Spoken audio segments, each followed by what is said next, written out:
ॐ विश्वानि देव सवितर्दुरितानि पराशुभ जदभद्रं तन्न आशुभ। अयं पाठः जैमिनीयन्यायमालायां प्रथमे अध्याये तृतीयपादे वर्तते। अत्रापि श्रुतिस्मृति आचाराणां विवेचनं भवति। श्रुतिप्रमाणं मीमांसकानां प्रथमं प्रमाणं, श्रेष्ठतमं प्रमाणं, तथा च तदनुस्मृतिः भवति। स्मृति च श्रुतिमूला या स्मृतिः सा प्रमाणभूता, ततश्च आचारः। श्रुतिस्मृतिः आचारः, आचारश्च प्रमाणः प्रमाणभूतः भवति। तत्रैव कश्चित् विषयः तादृशः उपस्थापितः यः आचारः तो देशविशेषे प्रथितः, देशविशेषे सम्पादितः, निरूपितः, क्षेत्रविशेषे तो आचारात् गृहीतः वर्तते। स च आचारः तत्र तस्मिन् देशे प्रसिद्धः, परन्तु स्मृतौ नैव गृह्यते। कथं न गृह्यते? कश्च तत्र भेदः? स च वर्तते विषयः वार्तिककारमतेन स्मृत्याचार विरोधे बलाबलाधिकरणम्। स्मृत्याचार विरोधे स्मृतिः किं भवति? तद्धर्मशास्त्रं तु वै स्मृतिः। धर्मशास्त्रं स्मृतिः वर्तते, धर्मशास्त्रं तु वै स्मृतिः। आचारः, आचारो नाम तस्मिन् देशे यः आचारः पारम्पर्यक्रमाग्रतः वर्णानां सान्तरालानां स सदाचार उच्यते।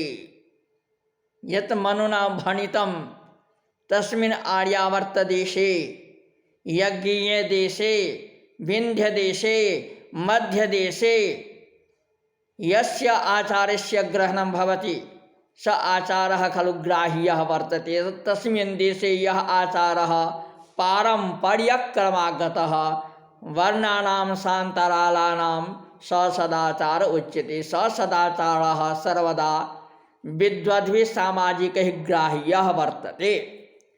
इदानीं भवति प्रश्नः, स्मृति आचारयोर्मध्ये यदि सन्देहः स्यात्, यदि विरोधः स्यात्, स्मृतिस्तत्र विरुद्धा वर्तते, आचारस्तत्र गृहीतः, लोके संकलितः, तत्र किं कर्तव्यं? तत्र कथं भाव्यं?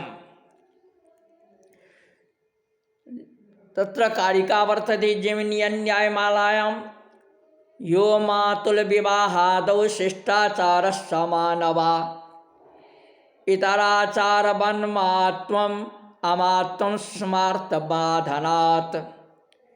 स्मृतिमूलो हि सर्वत्र शिष्टाचारस्ततोऽत्र च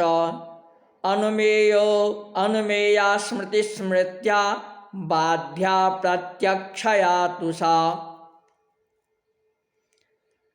यो मातुलविवाहादौ शिष्टाचारः समानवा, यो मातुलविवाहादौ शिष्टाचारः समानवा इतराचारवन्मात्वम् अमात्वं स्मार्तबाधनात्। मातुलविवाहादौ, मातुलः किं? मातुः भ्राता मातुलः, मातुः भ्राता भवति मामा इति पदधेयः लोके। मातुल विवाहादौ इत्युक्ते किं? मातुलकन्या। मातुलस्य या कन्या भवति सा कन्या विवाह योग्या वर्तते न वा वर्तते? तया सह विवाहः कर्तव्यः न वा कर्तव्यः। शिष्टाचारस्तु दक्षिणदेशे दृश्यते, आचारस्तत्र प्रवर्तते। अयम् आचार्यः दाक्षिणात्यैः संकलितः वर्तते। तत्र किं कर्तव्यम्? स आचारः प्रमाणभूतः न वा भूतः। तस्य आचारस्य तस्य व्यवहारस्य संकलनं सर्वैः कर्तव्यं न वा कर्तव्यं। यतो हि दक्षिणेतर प्रदेशे समग्रे भारतीयवर्षे आर्यावर्ते विन्ध्यदेशे मध्यदेशे च अयम् आचार्यः गर्हः निन्दितः प्रतिभाति। एष आचारः नैव कश्चित् केनापि संकलितः वर्तते। तस्मात् यो मातुल विवाहादौ शिष्टाचारः स मानवा स प्रमा मातुल विवाहः यः प्रवर्तितः आचारः दक्षिणदेशे प्रान्ते वर्तते स आचारः प्रमा भवति न वा भवति। अत्र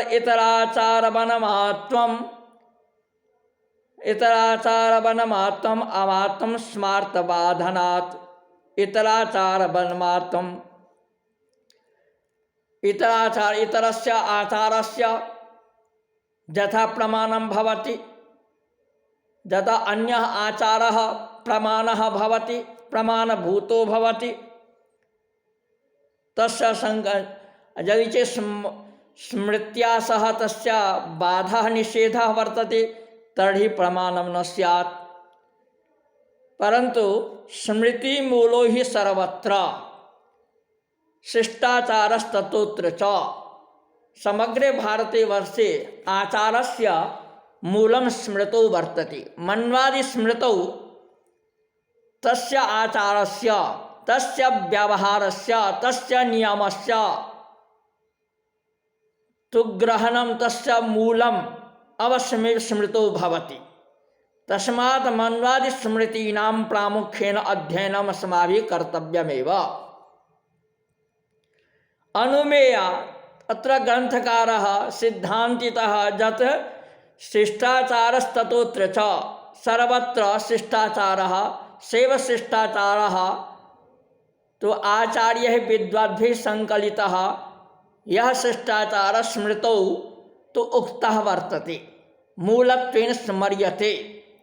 अनुमेया स्मृतिः यदि चेत् साक्षात् न प्राप्यते तर्हि अनुमेया सा स्मृतिः अनुमेया अनुमान प्रमाणेन न प्रत्यक्षेन प्रमाणेन प्रत्यक्षवचनेन तत्र गृह्यते न दृश्यते चेत् तर्हि अनुमेया सा स्मृतिः बाध्या प्रत्यक्षया तु सा।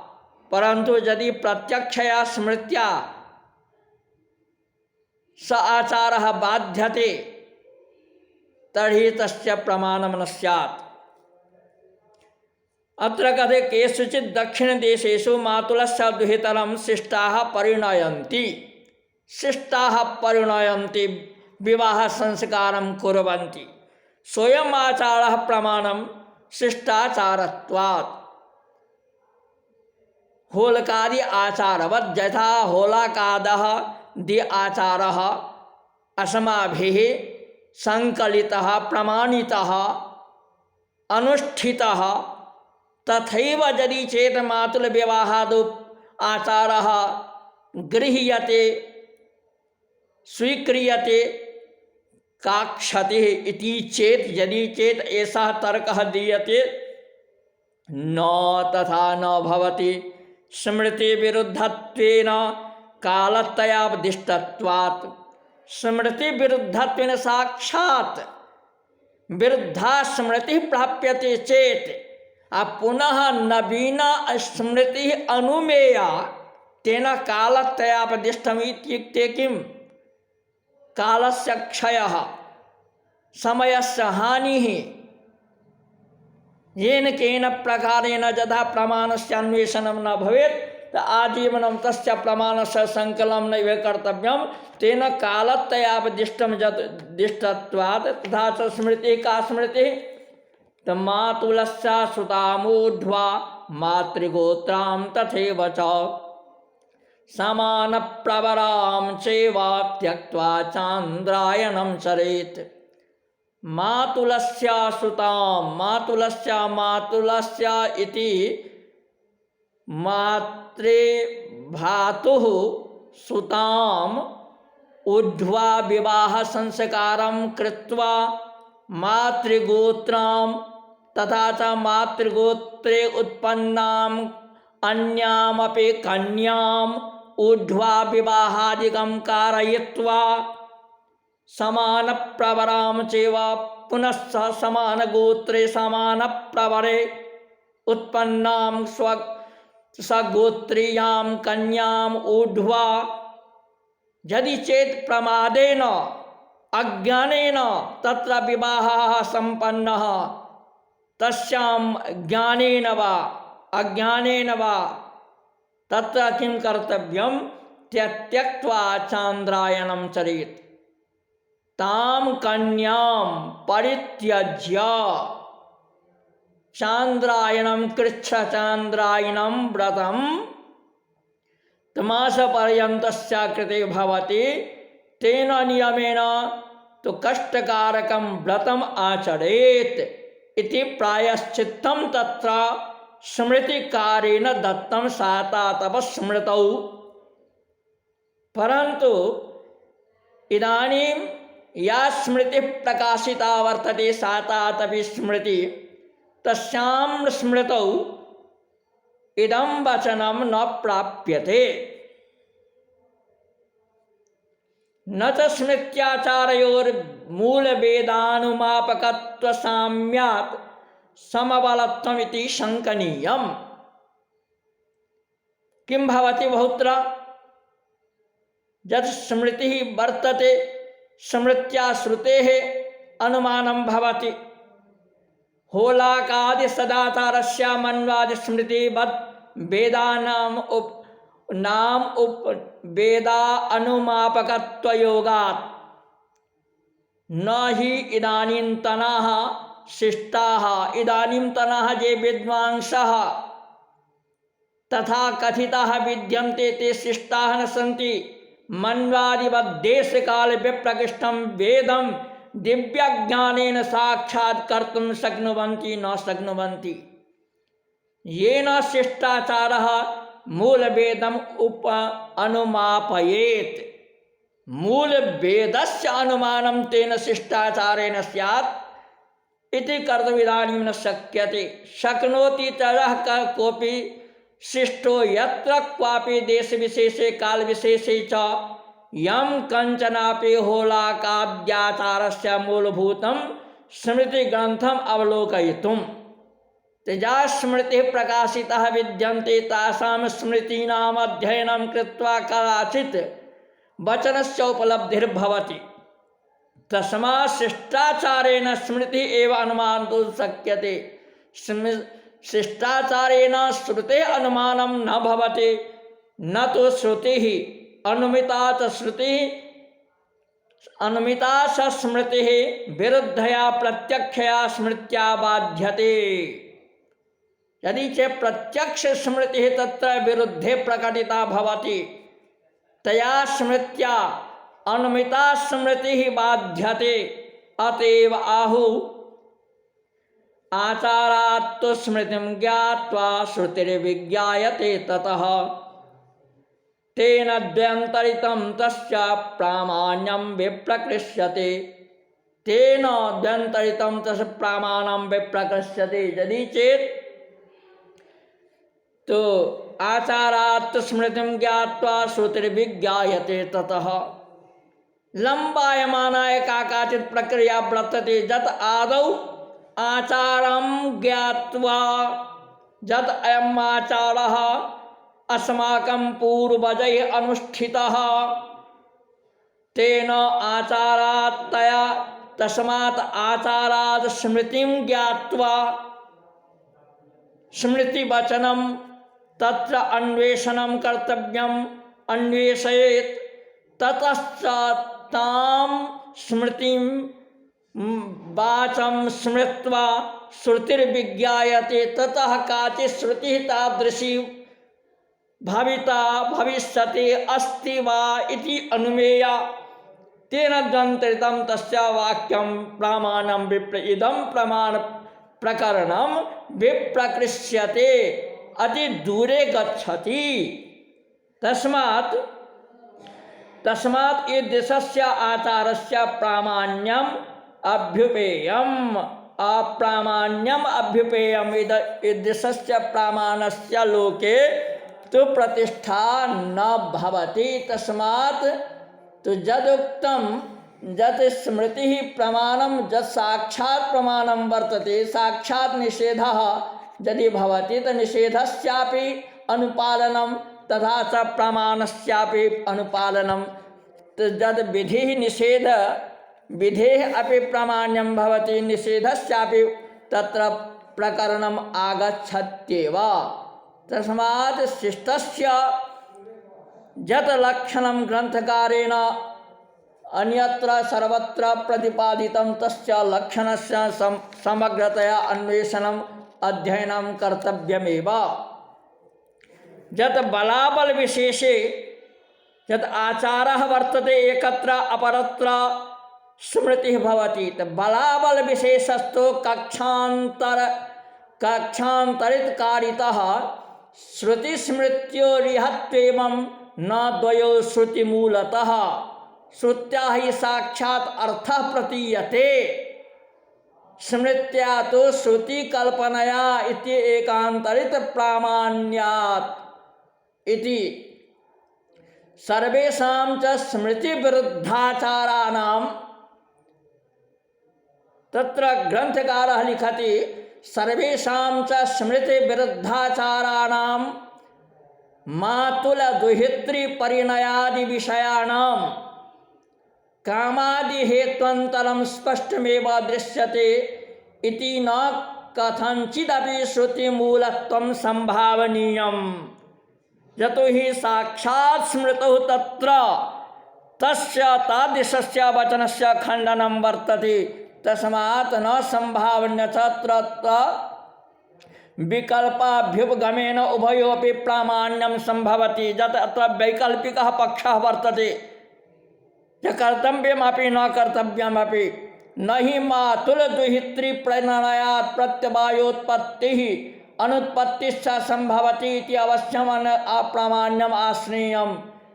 एवं तत्र लिखति शास्त्रदीपिकाकारः तत्र गृह्यमान निमित्तस्य आचारस्य अप्रामाण्यम् इति सिद्धम् एवं जातीयकानां दुराचारत्वम् एवं सिद्धम् एवं जातीयकानां दुराचारत्वम्।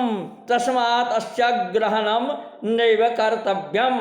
मातुलस्य सुतामूढ्वा मातृगोत्रां तथैव च समानप्रवरां चैव त्यक्त्वा चान्द्रायणं चरेत्। अतः प्रमादेनापि ज्ञानेनापि ईदृशः व्यवहारः नैव अनुष्ठेयः। अग्रे वर्तते वार्तिककारस्य मते लौकिको वाक्यको वार्थस्त्रिविधादेः समत्वतः उभो विध्यर्थवादैक वाक्यत्वात् अस्त्विहान्तिमः। त्रिवृत्चर्वस्व बालाधिकरणं किं बहिष्पवमान स्तोत्रं वर्तते सामवेदस्य गानं भवति बहिष्पविमान। तत्र त्रिवृत् शब्दस्य त्रैगुण्यं लोकसिद्धार्थः त्रिवृत् वाक्यशेषात् वक्त्रयत्रयात्मकेषु सूक्तेषु अवस्थितानां बहिष्पविमानात्मक स्तोत्र निष्पादनक्षमाणाम् उपासमय गायता नरः इत्यादीनां ऋचां लवकम् अर्थः। त्रिवर्त वर्तते उपासमय गायता नरः तत्र धर्म निर्णय वेदस्य प्रबलत्वे पद पदार्थ निर्णय लोक वेदयोः समान बलत्वात् उभाप्यर्थो विकल्पेन ग्रहीतव्यो यथा लोके तथा वेदे। तो लौकिकः कश्चित् प्रसंगः वैदिकः कश्चित् प्रसंगः उभयत्र भवति संदेहः। यथा लोके यः अर्थः कल्पितः वेदे च यः अर्थः व्यवहितः तो निर्धारितः उभयत्र वैकल्पिकः पक्षः एव अनुष्ठेयः न वा इति। तत्र न कर्तुं शक्यते वैकल्पिकः अर्थस्तैव तत्र ग्रंथकारस्य मते नास्ति। लौकिकार्थ स्वीकार पक्षे विधिवाक्ये अर्थस्त्रैगुण्यम् अर्थवाद वाक्ये स्तोत्रीयानां ऋचां नवकम् इत्येवं विध्यर्थवादयोर्वैयधिकरण्यता एकवाक्यत्वं न स्यात्। यदि चेत् वैकल्पिकः पक्षः आश्रियते गृह्यते तर्हि विधिवाक्ययोः विधि अर्थवाद वाक्ययोः यत् एकवाक्यत्वं तो अस्माभिः अंगीकृतं तो सिद्धांततः स्वीकृतं तन्न भवति। एकत्र नवकम अर्थः एकत्र त्रिवृत् इति अर्थः एवं एकवाक्यत्वाय स्तोत्रीयानां नवकम् इत्येव विधिवाक्ये नियतोऽर्थः। अयं भावः कः अत्र पक्षः तो संकलनीयः कः अत्र पक्षः वर्तते। यज्ञो वै देवेभ्यो अश्वो भूत्वा अपचक्रामत्। यज्ञो वै देवेभ्यो अश्वो भूत्वापक्रामत् सोपः प्राविशत् सा बालधौ गृहीतस्तान् बालान् मुक्त्वा विवेशः ते बालाः काशतां प्राप्ताः कार्योतः प्रस्तरस्तु वै। प्रस्तरः आसनं कुशासनमेव भवति तो प्रस्तरः अतः अत्र त्रिवृत् पक्षे अयं विषयः तो किंचित् गभीर प्रकृतिकः वर्तते। तस्मात् हिन्द्यां ब्रवीमि। वार्तिककारस्य मते वार्तिककार के मत से बहिष्पवमान प्रकरण को लेकर उपस्थापित किया गया है। यह जो प्रकरण है इसमें लौकिक अर्थ और वैदिक अर्थ के बलाबल को विचार किया गया है। जो लौकिक अर्थ श्रेष्ठ है अथवा वैदिक अर्थ श्रेष्ठ है अथवा दोनों में विकल्प है, क्या माना जाए। लौकिक अर्थ स्वीकार करें अथवा वैदिक अर्थ स्वीकार करें अथवा दोनों अर्थ स्वीकार करें। तो पूर्व पक्ष कहता है त्रिवृत्त बहिष्पवमान श्रुति में त्रिवृत्त बहिष्पवमान लोक सिद्ध अर्थ त्रैगुण्य 3 गुण वाला, यह अर्थ हो गया त्रैगुण्य। वाक्य शेष से वाक्य शेषाद गम्यते इति मीमांसका नाम सिद्धांतः। कहते वाक्य शेष से 3 ऋचाओं में 3 सूक्त में अवस्थित बहिष्पवमानात्मक स्तोत्र जिसका प्रारंभ उपासमय गायता नरः इत्यादि ऋचाओं से होती है। सामवेद के ग्रंथों में 3 ऋचाओं वाला सूक्त जिसको त्रिवृत्त तो कहा सूक्त पठित है, जिसमें उपासमय गायता नरः से प्रारंभ होने वाला साम संहिता उत्तरार्ध पूर्वार्ध ने उत्तरार्ध 1-1-1 पर तथा 1-1-2 पर दविद्युतया रुचा तथा तीसरा है 1-1-3 पर पवमानस्यते। इस प्रकार यह 3 सूक्त हैं। 3 है तो 3 को 3 से गुना करके 9 हो जाएगा। 3 ऋचा वाला तीसरा सूक्त है। इन तीनों सूक्त गायन पूर्वक ज्योतिष्टोम के प्रातः सवन में अनुष्ठेय है। यह तीनों ही सूक्त ज्योतिष्टोम प्रातः सवन में अनुष्ठेय है। इसे बहिष्पवमान स्तोत्र कहते हैं। बहिष्पवमान स्तोत्र इसे कहते हैं। अब यहाँ धर्म निर्णय में वेद की प्रबलता होने पर भी लोक और वेद का समान बल मानने पर 3 और 9 दोनों अर्थ 3 एक तो त्रिवृत्त का 3 अर्थ एक त्रिगुणतम 3 तो 3 को 3 से गुना करेंगे 9 हो जाएगा। ऐसा होने पर में पूर्व पक्ष के अनुसार यह वैकल्पिक पक्ष अर्थात दोनों ही अर्थग्राही है। सिद्धांत कहता है ऐसा नहीं कह सकते, क्योंकि लौकिक अर्थ स्वीकार करने पर में विधि वाक्य में त्रिगुण अर्थग्राही होता है, और अर्थवाद वाक्य में स्तोत्रीय ऋचाओं की 9 संख्या विहित होने से विधि वाक्य एवं वाक्य में समानाधिकरण के अभाव में वैयधिकरण प्राप्त होने से एक वाक्यत्व संभव नहीं है। एक वाक्यत्व वहाँ पर में नहीं होगा।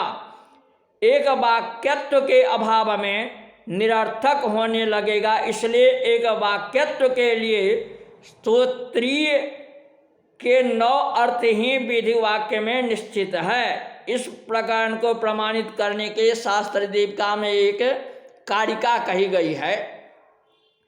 वाक्ये कत्वं विधि स्तुत्योर विषये क्यादृते नहीं तेनात्र वाक्य शेषस्था प्रतिपत्तिर्बलीयसी। वाक्ये कत्वं एक वाक्यत्वं कृत्वा विधि अर्थवादयोः अर्थस्य प्रासंगिकः कश्चित् अर्थः तु ज्ञायते, नो चेत स्वातंत्र्येन विधिवाक्यस्य तो अर्थः भवति, परंतु अर्थवाद वाक्यम तो निरर्थकम स्यात्। तस्मात् वेदस्य एकम अपि वाक्यम एकम अपि अक्षरम निरर्थकम न भवति। अयम सिद्धांततः निरूपितः पक्षः वर्तते। तस्मात् अत्र शास्त्रकारस्य यः पक्षः विधि वाक्येन तु वाक्य अर्थवादस्य एकवाक्यत्वे एव भवति अर्थस्य निर्धारणम्। तस्मात् अत्र वैदिकः एव अर्थः तो ग्राह्यः न तो लौकिकः त्रिविध इति त्रिगुणितः अर्थः यः पूर्वपक्षेन निर्धारितः सार्थः नैव संगतः वर्तते। ओम नमः शंभवाय च मयोभवाय च नमः शंकराय च मयस्कराय च नमः शिवाय च शिवतराय च। ओम।